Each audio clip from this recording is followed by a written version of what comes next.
দিনে দুপুরে সোনা পরিষ্কারের নাম করে পরপর দুই বাড়িতে ঢুকে সোনার চেন নিয়ে চম্পট দেওয়ার ঘটনায় চাঞ্চল্য ছড়িয়েছে ইসলামপুর শহর জুড়ে। শনিবার কয়েক ঘন্টার ব্যবধানে শহরের কেএমসি মোড় ও লেকটাউন এলাকায় একই কায়দায় দুটি ছিনতাইয়ের ঘটনা ঘটে বলে অভিযোগ। স্থানীয় সূত্রে জানা গিয়েছে, শনিবার ইসলামপুরের কেএমসি মোড় এলাকায় এক বৃদ্ধা বাড়িতে একা থাকার সুযোগে দুই ব্যক্তি বাইকে করে সেখানে আসে। সোনা পরিষ্কার করে দেওয়ার কথা বলে তারা বাড়িতে ঢোকে। এরপর বৃদ্ধার কাছ থেকে সোনার চেন নিয়ে বাইকে করে দ্রুত চম্পট দেয় বলে অভিযোগ। এই ঘটনার কিছুক্ষণ পরেই ইসলামপুরের লেকটাউন এলাকাতেও একই ধরনের ঘটনা ঘটে। সেখানেও এক বৃদ্ধা বাড়িতে একা থাকার সুযোগে সোনা পরিষ্কারের নাম করে বাড়িতে ঢোকে দুষ্কৃতীরা। অভিযোগ, সোনার চেন নিয়ে পালিয়ে যায় তারা। এর পরপর একই কায়দায় দুটি ঘটনায় আতঙ্ক ছড়িয়েছে শহরের বাসিন্দাদের মধ্যে। খবর পেয়ে দুটি ঘটনাস্থলে পৌঁছয় ইসলামপুর থানার পুলিশ। ঘটনার তদন্তে নেমে এলাকার বিভিন্ন সিসিটিভি ক্যামেরার ফুটেজ সংগ্রহ করছে পুলিশ। ফুটেজ খতিয়ে দেখে অভিযুক্তদের শনাক্ত করার চেষ্টা চলছে। দিন দুপুরে একই কায়দায় পরপর দুটি ঘটনায় শহরের নিরাপত্তা ব্যবস্থা নিয়েও প্রশ্ন উঠতে শুরু করেছে। ঘটনা তো আমি পুরোটা জানি না, তো ইসের দেখলাম মাসিমা যখন আমার এখানে আসলো, এসে আমাকে বলছে যে আমার দিলীপ আমার গলার হারটা নিয়ে চলে গেল, এক্ষুনি নিয়ে গেল। লোকটা মোটা করে একটা সিনিয়র ছিল, ভিআইপি। হ্যাঁ, আরেকজন লোক বলে ওই সে রোডের সামনে দাঁড়ানো ছিল। হ্যাঁ, তারপরে ওই কিছুক্ষণ পর আমাকে বললো যে দেখো আমার এটা নিয়ে গেল, ধরো তুমি লোক পাঠাও। তখন আমি মিস্ত্রিটারে পাঠাইলাম যে তুই একটু যাও তো, গিয়ে একটু দেখো তো কোথায় আসছে না আসে। এই তো। এটা কটা সময়ের ঘটনা হবে? ওটা এখন কটা বাজে? 20-25 মিনিট হবে। আচ্ছা, কয়জন ছিল তারা? আমি তো দেখিই নাই কজন ছিল। এখন ওই অন্য এই বাড়ির পাশে এরা বললো যে হ্যাঁ একজন ছিল, আরেকজন বলে ওইখানে দাঁড়াইছে। যার কি নিয়ে গেছে ওনার কাছ থেকে? ওই সোনার গলার হারটাই নিয়ে গেছে। আচ্ছা, ছিনতাই করে নিয়ে চলে গেছে। হ্যাঁ। ঘরের ভিতরে ঢুকে? ঘরের ভিতরে, এই যে বারান্দায়, উনি ভিতরে ছিল আর ওনারা বাইরে ছিল। কিছু বলেছে ওনাকে? কথা বলে তারপর নিয়ে গেছে না? হ্যাঁ, ওনাকে বললো যে আপনি এটা ধরুন, আপনি কি স্কুলের টিচার? ওর নানান কথা এগুলো ওনারা বলছে। তো উনি বলছে হ্যাঁ আমি তো স্কুলের টিচার, নেন এটা আপনি ধরুন। ধরে ওই টান্দা নিয়ে বেরিয়ে গেল। পুলিশ এসছে এখন? হ্যাঁ, পুলিশ এখনই আসছে। এই দিন দুপুরে এভাবে একটা ঘটনা, ঘরের ভিতরে ঢুকে গলার চেন নিয়ে চলে গেল এভাবে, এটা বিষয়টাকে কিভাবে দেখছেন? না, এটা খুব খারাপ। তবে আমাদের রাস্তার মধ্যে একটা সিসিটিভি খুবই দরকার। হ্যাঁ, কি চাইছেন এখন আপনারা? আমরা চাইছি একটু তদন্ত করে দেখুক পুলিশ এটা। আপনি প্রতিবেশী? হ্যাঁ, আমি প্রতিবেশী। কি নাম আপনার? দিলীপ ভয়। আমি 12:30টার দিকে বাড়ির থেকে বেরোই আজকে। ওই শ্বশুরমশাই অসুস্থ বলে ওয়াইফ আর ছেলে নেই, ওখানে আছে। তো তারপরে হঠাৎ করে আমাকে ফোন করে পাড়ার থেকে যে এরকম বাড়িতে মার গলার থেকে সোনার চেনটা নিয়ে যায়। ওই মা বলল দুজন আসলো, এসে মাকে বলল যে এই সোনা পরিষ্কার করব, আরও কিছু প্রোডাক্ট দেখায়। মা গলার থেকে সোনার চেনটা নিয়ে ওটা পরিষ্কার করার চেষ্টা করে। মা ধরেই ছিল, যেহেতু মা একটু অসুস্থ, ফলে ওই সময় করতে করতে এসটা খুলে যায়। ওই যখন মা ধরে আছে আর এই করছে, এই করে তারা একটা প্যাকেট দেয়, বলে এইটা আপনার সোনার চেনটা রাখুন, 10 মিনিট পরে খুলবে। মার সাথে সাথে খুলে এই কথা হতে হতে ওই গলির থেকে বেরিয়ে যায়। এই দিনে দুপুরে এটা খুব আতঙ্কজনক ঘটনা। এরকম প্রায় আমাদের পাড়ায় এরকম হয়নি। এই দিনে দুপুরে যদি এরকম চলতে থাকে খুব মুশকিল। পুলিশ প্রশাসনের কাছে কি আবেদন রাখবেন?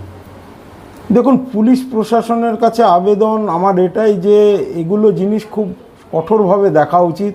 বাইরের লোক আসছে কিনা, কারা করছে, এইভাবে শুধু বাইক ধরে তৎপরতা না দেখিয়ে এগুলো দেখা উচিত। কি মনে হচ্ছে, বাইরের কেউ এরা নাকি লোকাল, কি মনে হচ্ছে আপনার? এটা তো পুলিশ ইনকোয়ারি করছে। আইসি সাহেবকে ফোন করার সাথে সাথে আইসি সাহেব পুলিশ পাঠিয়েছে। মুশকিল হচ্ছে আমাদের এলাকাটা তো অনেক এলাকা, কোথা দিয়ে কে ঢুকছে না ঢুকছে।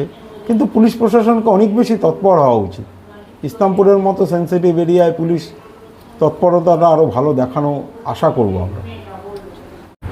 ঘটনাটা হয়েছে ওর ছেলে, মানে আমার ভাগনা শৈবাল, বাইরে থেকে বেরিয়ে যাওয়ার এই 15 থেকে 20 মিনিটের মধ্যে কলিং বেলের শব্দ শোনেও ও বারান্দার গেটের একটা পাল্লা খুলে ওখানে দাঁড়িয়ে দেখে যে একজন সামনে একজন। তো কি করতে আসছে জিজ্ঞাসা করাতে ও বলছে আপনার সঙ্গে আমার দরকার এমনি আছে। তো বলতে বলতে ওর হাতের যে আছে, দুটা সোনার চুড়ি আছে, ওই চুরির দিকে চোখ যায়। তো জিজ্ঞাসা করে এইগুলোকে আমরা পরিষ্কার করে দেবো। তো ও বলছে না, আমারটা যথেষ্ট পরিষ্কার আছে, আমার করার দরকার নেই। তখন ওকে বলছে যে আপনি কী করে পরিষ্কার করেন? তো তখন ও বলছে আমি সাধারণত ওই হলুদ হলুদ জলের মধ্যে চুবিয়ে রাখি, যেভাবে আমরা আগের থেকে করে আসছি সেভাবেই আমার এই করি। তো তা সত্ত্বেও ওর হাত ধরে ওই একটা ডাস্টের মতন জিনিস দিয়ে হাতের মধ্যে ঘষে বলে দেখেন এটা পরিষ্কার হয়ে গেল দেখেন। তো ও উত্তর দিয়েছে যে না, এটা তো মানে এমনিতে পরিষ্কার ছিল, আপনারা বলছেন পরিষ্কার হয়েছে, কিন্তু আমার এটা পরিষ্কার ছিল। এটা এই করতে করতে ওর গলা যে মোটা সোনার চেন ছিল, সেই চেনটার মধ্যে হাত দিতে যায়। ও তখন চেনটা হাত দিয়ে ধরে ফেলে, যে এসটা যেদিকে থাকে সেই পাশটা ধরে ফেলে। তো তা সত্ত্বেও ওই ছেলেটা ওই হাতের মধ্যে চেনটাকে ঘোরাচ্ছে, মানে এসটা যেন ওর হাতের মধ্যে আসে এই ধারণা নিয়ে ঘোরাচ্ছে। আস্তে আস্তে ওই এসটা খুলে ফেলে নিজের হাতে চেনটাকে নিয়ে আবার ওর হাতের মধ্যে চেনটা দিয়ে করে এই দেখেন এটাকে আমি আপনার সামনে পরিষ্কার করে দিচ্ছি। তো সেইটা বলে একটা কাগজের টুকরো হাতে নিয়ে ওর মধ্যে চেনটাকে দিয়ে ওই কাগজের একটা পুড়িয়া বানায়, পুড়িয়া বানিয়ে সে হচ্ছে একটা ওই ডাস্টের একটা প্যাকেট, প্লাস্টিকের প্যাকেট, ওর সামনেই ওর মধ্যে ভরে আবার পিন আপ করে এরকম করে বলছে যে পিন আপ করে, মুখটার মধ্যে পিন আপ নিশ্চয়ই করেছিল সেইটাই। তারপরে আর ওই প্যাকেটটাই আবার ওর হাতে আবার দেয়, আবার দিয়ে বলছে এটা 10 মিনিট পরে এটা খুলবেন। এটা ওর সন্দেহ হওয়াতে ও বারান্দা থেকে ভিতরে এসেই প্যাকেটটা ছেড়ে। কি হয়েছে? আমার গলার হাতটা নিয়ে গেছে। কিভাবে?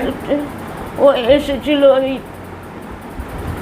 আমার গলাতে, আমি খুলতে দেরি, আমি ধরেছিলাম চেপে, কিন্তু কেমন করে যে ওটাকে চেঞ্জ করে কি করলাম যে বুঝতেও পারলাম না। কিভাবে ঢুকলো ওরা ঘরে? ওরা ঘরে ঢোকেনি, আমি ঘরে ঢোকার প্রশ্নই নেই। বাইরে সিঁড়ির নিচে ওরা ছিল। আমি কলিং বেলের শব্দ শুনে গেলাম, গিয়ে দেখলাম যে কাকে চাই।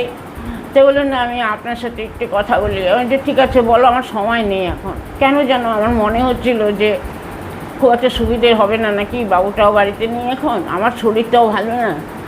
তো আমি তুমি বলো, আমার দাঁড়ানোর সময় নেই ভাই, আমার অনেক কাজ আছে, বলো কী বলতে যাচ্ছ। বলে আপনার ওই হাতের এইগুলো সোনার চুড়িগুলো পরিষ্কার করে দেওয়া। যে না, আমার যথেষ্ট পরিষ্কার আছে, আমার এগুলো পরিষ্কার করতে হবে না। তা বলছে যে কী দিয়ে পরিষ্কার করেন? তা আমি বললাম আমি সাবান দিয়ে করি, হলুদ জলে ডুবিয়ে রাখি, সাধারণ নিয়ম আমাদের যা, আমি সেইভাবেই করি। আর তাছাড়া আমার জিনিস অত নোংরা কখনোই হয় না। তা বললো কি যে না, তখন একটা ওরা বই বের করে দিল আমাকে, এটা আপনি পড়েন। আমি যে আমার পড়তে হবে না, এখন পড়ার সময় নেই ভাই, তুমি এই কারণে যদি এসে থাকো তাহলে এসো, আমার কোনো ইয়ে নেই, আমার গয়নাগাটি কিছু নেই, আমার গয়নাগাটি সমস্ত কিছু আমাদের লকারে থাকে, আমাদের কাছে কিছু নেই। এটা তারপর হাতের থেকে খুলতে চেষ্টা করলাম আর এই চুড়িটা। তা আমি বললাম খুলছো কেন? এটা আমি খুলতে দেবো না তো, হাতের থেকে খুলবে কেন? কী করার তুমি দেখো, এখানে আমার সময় নেই, তুমি বলছি তুমি বুঝতে পারছো না। তারপরে ও নিয়ে এরকম করে এইখান থেকে দেখুন কত পরিষ্কার হয়ে গেল। আমি যে কোথায় যা আছে তাই আছে, আমার তো জিনিস নোংরা হয় না। ঠিক আছে, এটা ব্রোঞ্চের তো না? আমি হ্যাঁ, এটা ব্রোঞ্চের। ঠিক আছে, তারপরে ইয়ে করে যে আপনার কথা বলার আগেই আমি তুমি এটাতে হাত দিচ্ছ কেন? এটাতে কেন হাত দিচ্ছ তুমি? তো আমি চেনটাও ইয়ে করা হচ্ছে, আমি যে এসটা যেখানে থাকে এসটা দিয়ে এরকম করে মুঠো করে ধরেছি চেনটাকে, না এটা তো আমি হাত দিতে দেবো না। তো বলছি যে আমি যে আজকাল এরকম বেরিয়েছো তোমরা অনেক, এটাও বলেছি আমি, বেরিয়েছো অনেক, শোনা যায় এরকম করতে গিয়ে সমস্ত কিছু সর্বশান্ত করে দিয়ে চলে গেছে। বলে হ্যাঁ হয় অনেক কিছু, এটা ঠিকই, আমি দিচ্ছি আপনাকে। আমি যে না, আমার এইখান তোমার যা করতে হয় এখান থেকে করো ভাই, আমি দাঁড়াবো না, আমি তো তোমাকে বারবার করে বলছি তুমি এসো। এখন আমি ওখানটা দাঁড়িয়ে কথাগুলো আমার হয়তো না বলা ভালো ছিল, চলে আসা ছিল। তো সেই মুহূর্তে একটা ভদ্র হচ্ছে লোক কথা বলছে বাড়িতে, তার কথা না শুনে ওইভাবে চলে আসবো, চেহারা ছবিটা তো সে একদম সুটেড বুটেড মানুষ, ওটাও আমার খারাপ লাগছিল। ইসলামপুর থেকে সুশীল প্রামাণিকের রিপোর্ট, রায়গঞ্জ টিভি। এইমস ভুবনেশ্বরের চিকিৎসক বর্তমানে রায়গঞ্জ গভর্নমেন্ট মেডিকেল কলেজে অ্যাসিস্ট্যান্ট প্রফেসর হিসেবে কর্মরত ডক্টর সর্বানন্দ মণ্ডল এখন বসছেন নিউ বেঙ্গল মেডিকেলে। এখানে বিনা অপারেশনের মাধ্যমে আধুনিক ফিজিক্যাল মেডিসিন, ইনজেকশন ও বিশেষ থেরাপির মাধ্যমে কোমর, হাঁটু, ঘাড়ের ব্যথা, বাতের সমস্যার সফল চিকিৎসা করা হয়। এছাড়াও এখানে সিনিয়রদের জন্য হুইল চেয়ার, স্ট্রেচ সহ আধুনিক সরঞ্জামও পাবেন। ঠিকানা সৎসঙ্গ রোড, উকিলপাড়া, রায়গঞ্জ, উত্তর দিনাজপুর। যোগাযোগ number 9382968820। Doctor Sandip Agarwala nephrologist অর্থাৎ কিডনি বিশেষজ্ঞ নিয়মিত রোগী দেখছেন রায়গঞ্জ নিউ বেঙ্গল মেডিকেলে, যাদের শরীর বা পা ফুলে যাওয়া, প্রস্রাব চাপ কম বেশি হওয়া, উচ্চ রক্ত। নমস্কার, আপনার ব্যবসার প্রচার কি ঠিকভাবে হচ্ছে না? চিন্তা নেই, রায়গঞ্জ টিভি আছে আপনার পাশে। আমাদের চ্যানেলের মাধ্যমে আপনার ব্যবসা বাণিজ্য, দোকান, শোরুম, কোচিং সেন্টার বিজ্ঞাপন পৌঁছে দিন হাজার হাজার মানুষের কাছে। কম খরচে বেশি প্রচার। বিজ্ঞাপন দিতে আজই যোগাযোগ করুন 7001488607 অথবা 7029082947 এই নাম্বারে।